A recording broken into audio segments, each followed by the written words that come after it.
Assalamualaikum warahmatullahi wabarakatuh. Perkenalkan, nama saya Muhammad Fakri Ar-Razak yang berasal dari kelas 11-6. Kali ini saya akan membahas tentang materi liberalisme. Setiap pagi ketika kita bangun, kita mungkin tidak menyadari bahwa banyak aspek kehidupan kita sehari-hari, mulai dari cara kita bekerja, berinteraksi, hingga hak-hak yang kita miliki terbentuk oleh sebuah ideologi yang kuat dan mendalam. Liberalisme. Pernahkah kamu berpikir mengapa kita punya hak untuk menyuarakan pendapat tanpa takut dipenjara? Mengapa ada pemilu di mana kita bisa memilih pemimpin? Atau mengapa kita bisa memulai bisnis sendiri tanpa izin ketat dari raja atau penguasa? Semua ini sebagian besar berakar pada filosofi yang menjunjung tinggi kebebasan individu. Tapi apa sebenarnya liberalisme itu dan bagaimana ia bisa begitu berpengaruh dalam membentuk dunia modern kita? Mari kita selami. Untuk memahami liberalisme, kita harus kembali ke abad pertengahan di Eropa. Di masa itu, masyarakat masih didominasi oleh monarki absolut dan otoritas gereja yang kuat, di mana hak individu seringkali diabaikan. Liberalisme muncul sebagai reaksi terhadap kondisi ini, menuntut kebebasan dari penindasan. Inti dari paham ini adalah kepercayaan pada individu dan kemampuannya untuk membuat pilihan yang rasional. Pilar utamanya adalah hak-hak alamiah atau natural rights.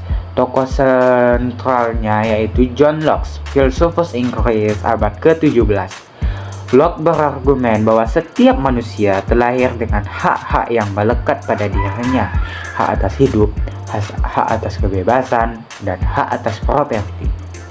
Hak-hak ini tidak diberikan oleh negara, melainkan melekat sejak lahir, dan tugas negara adalah melindunginya.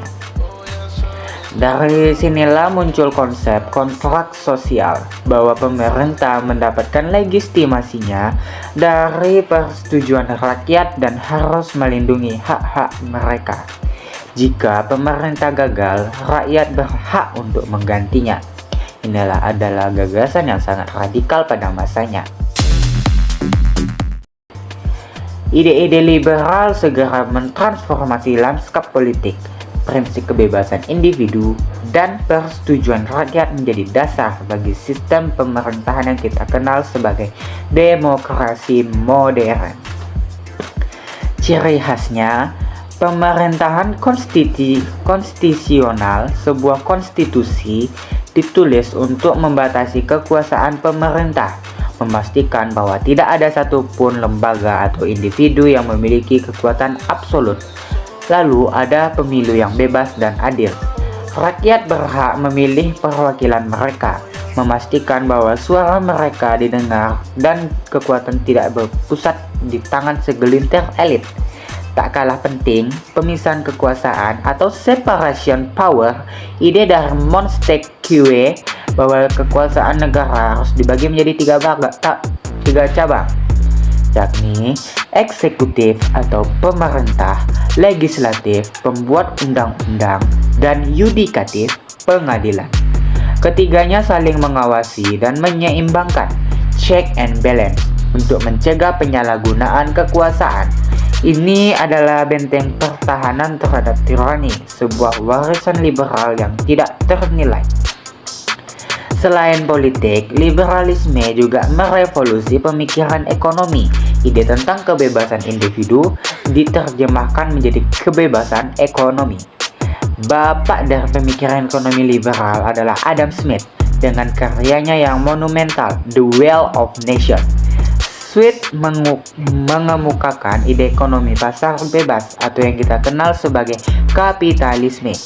Ia percaya bahwa individu yang bebas untuk berdagang, berinvestasi, dan bersaing akan menciptakan kemakmuran bagi masyarakat secara luas. Konsep tangan tak terlihat atau invisible hand menjadi kunci. Smith berargumen bahwa ketika setiap individu mengejar kepentingan pribadinya tanpa disadari, mereka juga berkontribusi pada kebaikan bersama. Pemerintah sebaiknya membatasi intervensinya dalam perekonomian. Dari sinilah muncul gagasan tentang persaingan sehat, inovasi, dan efisiensi. Meskipun ada kritik, tidak bisa dipungkiri bahwa sistem ini telah mendorong pertumbuhan ekonomi yang luar biasa, meningkatkan standar hidup di banyak tempat. Liberalisme juga membentuk cara kita hidup dan berinteraksi secara sosial. Prinsip kebebasan individu berarti setiap orang berhak atas pandangan, keyakinan, dan gaya hidupnya sendiri, selama tidak merugikan orang lain. Ini melahirkan kebebasan berpendapat, hak untuk menyuarakan pikiran kita, baik secara lisan, tulisan, maupun media seni. Juga kebebasan beragama, yang menjamin setiap orang bebas memeluk agama atau keyakinan apapun, atau tidak sama sekali.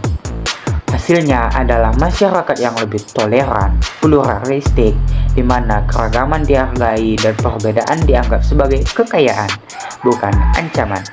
Liberalisme modern bahkan lebih jauh lagi, memperjuangkan hak-hak minoritas dan kesetaraan gender.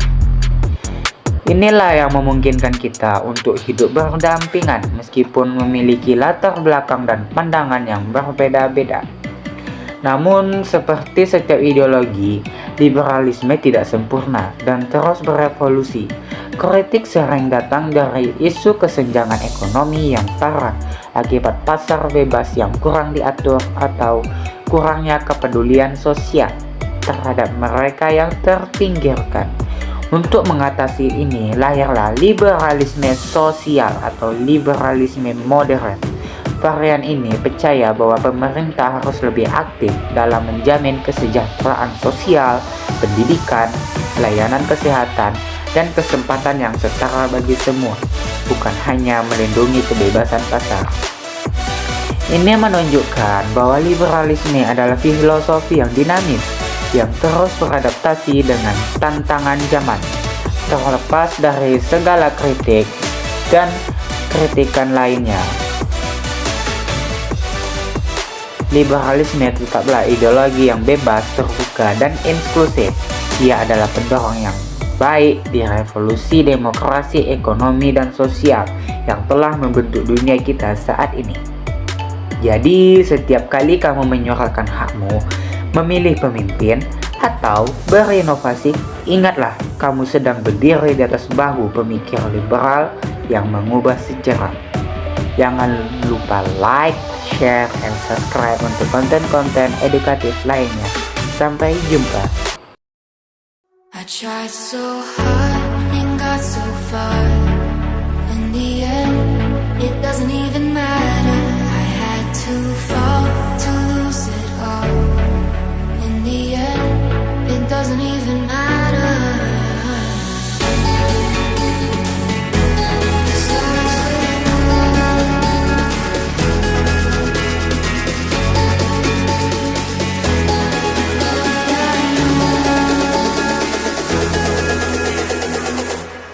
Tried so hard and got so far. In the end, it doesn't even matter. I had to fall to lose it all. In the end, it doesn't even matter.